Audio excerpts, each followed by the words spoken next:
పమ్మిండేళ్లకే అనాథగా మారి సర్వస్వం కోల్పోయిన ఓ వ్యక్తి ప్రపంచంలోనే నంబర్ 1 లగ్జరీ బ్రాండును ఎలా కట్టగలిగాడు?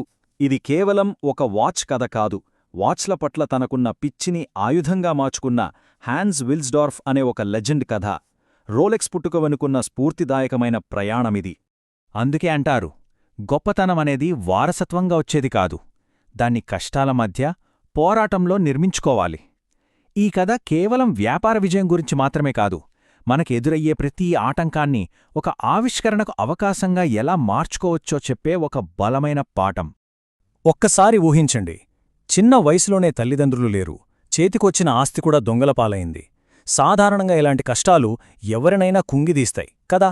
కాని విల్స్డార్ఫ్ విషయంలో ఈ నష్టాలే అతని పట్టుదలకు, అతని అసాధారణ ప్రయాణానికి పునాది వేశాయి.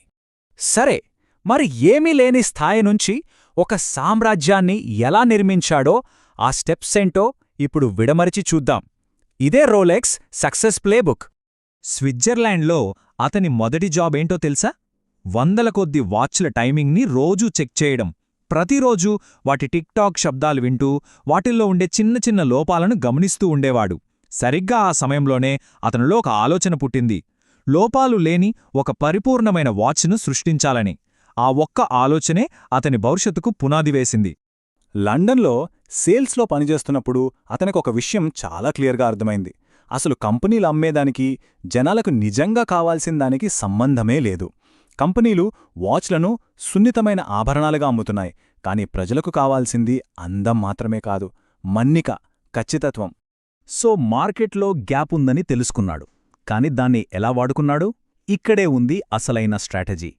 కేవలం ప్రొడక్ట్ తయారు చేయడమే కాదు, అతని మార్కెటింగ్, బ్రాండింగ్ నిర్ణయాలే రోలెక్స్ తొలి విజయానికి పునాది వేశాయి.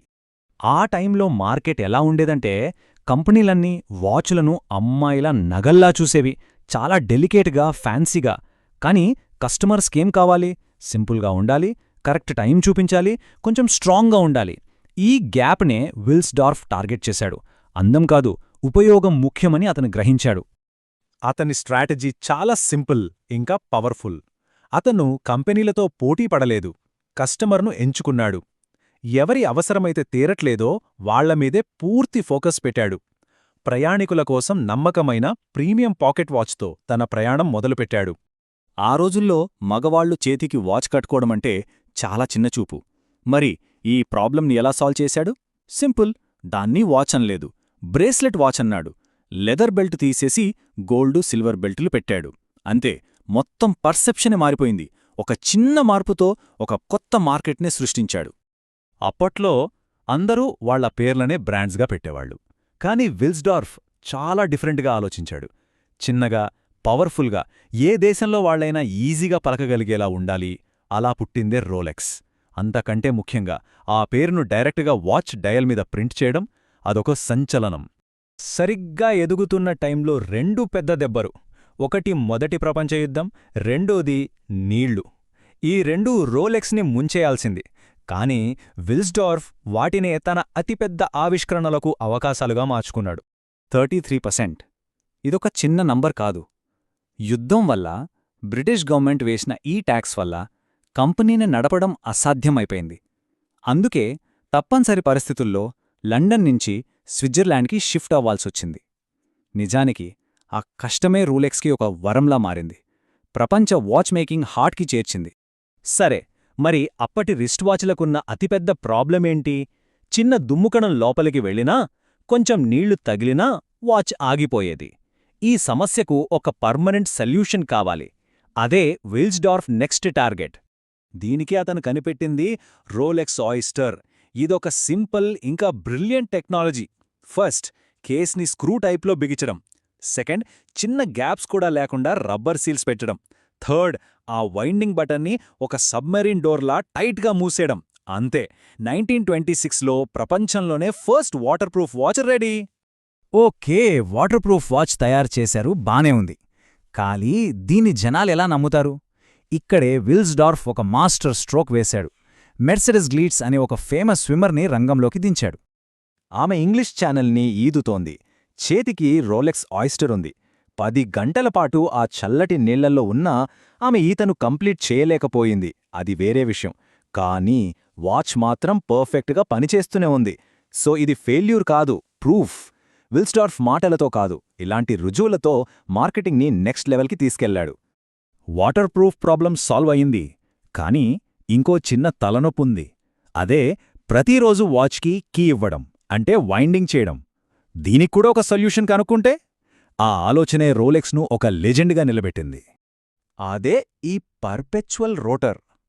సింపుల్గా చెప్పాలంటే, మనం నడుస్తున్నప్పుడు మన చెయ్యి ఊగుతుంది కదా, ఆ మూవ్మెంట్తోనే వాచ్ లోతల ఉన్న ఒక చిన్న బరువు తిరిగి ఆటోమేటిక్గా వాచ్కి పవర్ ఇస్తుంది. అంటే మనం వాచ్ పెట్టుకున్నంత కాలం అది ఆగదు. అద్భుతం కదా? ఆ తరువాత రోలెక్స్ కేవలం ఒక వాచ్ కంపెనీలా ఆగిపోలేదు. ప్రతి ప్రొఫెషన్కి ఒక స్పెషల్ టూల్నిచ్చింది. డేట్ చూపించే డేట్ జెస్ట్, పర్వతాలెక్కే వాళ్లకోసం ఎక్స్ప్లోరర్, పైలట్ల కోసం జీఎంటీ మాస్టర్, చివరికి సముద్రంలో లోపలికి వెళ్లే డీప్సీ స్పెషల్. ఇలా ప్రతి వాచ్ ఒక అచీవ్మెంట్కి సింబల్గా మారింది. ఓకే, ఈ అద్భుతమైన జర్నీ నుండి మనం ముఖ్యంగా ఈ తరం ఆంట్రప్రెన్యూర్స్ నేర్చుకోవాల్సిన పాఠాలేంటి, వెల్స్డార్ఫ్ సక్సెస్ సీక్రెట్స్ ఏంటో ఒక్కసారి సంగ్రహంగా చూద్దాం. చూడండి, అతని స్ట్రాటజీ చాలా సింపుల్. ఫస్ట్, నిజమైన సమస్యలను సాల్వ్ చెయ్యాలి. సెకండ్, మాటలు చెప్పొద్దు, ప్రూఫ్ చూపించాలి. థర్డ్, ప్రతి కష్టాన్ని ఒక అవకాశంగా మార్చుకోవాలి. ఫోర్త్, సక్సెస్ వచ్చినా సరే ప్రాడక్ట్ని ఇంకా బెటర్ చెయ్యాలి. లాస్ట్ అండ్ మోస్ట్ ఇంపార్టెంట్, నమ్మకం మీద బ్రాండ్ని కట్టాలి. ఇవి కేవలం వాచులు తయారు చేయడానికే కాదు, ఏ వ్యాపారానికైనా వర్తిస్తాయి. ఇప్పుడు మనం ఆలోచించాల్సిన ప్రశ్న ఒక్కటే, విల్స్డార్ఫ్ లాగా మన చుట్టూ ఉన్న ఇండస్ట్రీలో అందరూ సరేలే అనే సర్దుకుపోతున్న ఆ ఒక్క పెద్ద సమస్య ఏంటి? బహుశా దాన్ని పరిష్కరించే తర్వాతి వ్యక్తి మనలో ఒకరే కావచ్చు. ఆలోచించండి. जय हो जय हो भारत माता की जय।